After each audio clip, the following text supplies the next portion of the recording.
En effet, ça serait faux de croire qu'avec une balance, on peut mesurer des millilitres, c'est-à-dire un volume. Ça pourrait même presque être considéré comme une tromperie.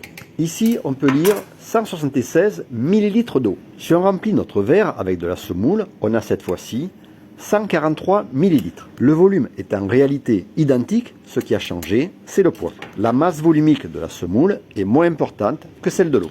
Ce qu'on mesure, c'est simplement un poids. Mais comme 1 millilitre d'eau ou de lait pèse 1 gramme, l'afficheur remplacera tout simplement GR par ml.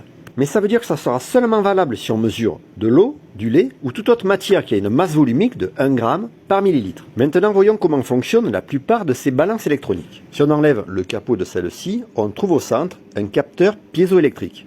Sur celle-ci, destinée à peser des palettes de plusieurs centaines de kilos, il y en aura un à chaque angle. Le calculateur fera la somme des 4 mesures. Ces capteurs sont dits piézoélectriques. Ils sont composés de cristaux très spéciaux. On peut produire une tension entre leurs extrémités si on exerce sur eux une pression. Tiens, au passage d'ailleurs, si on dépasse la tension de claquage de l'air, on pourra avoir une étincelle, ce qui est utilisé dans les briquets électroniques ou les allumes-gaz. En ce qui concerne notre balance, sachant que la tension qui va apparaître sera proportionnelle à la pression exercée sur le transducteur. Une fois l'objet posé sur le plateau, le calculateur n'aura plus qu'à faire correspondre à cette mesure de tension une valeur en grammes. Les transducteurs peuvent avoir plusieurs formes, dont celle-ci qu'on a vue précédemment. Maintenant, la question du jour, attention, elle n'est pas évidente.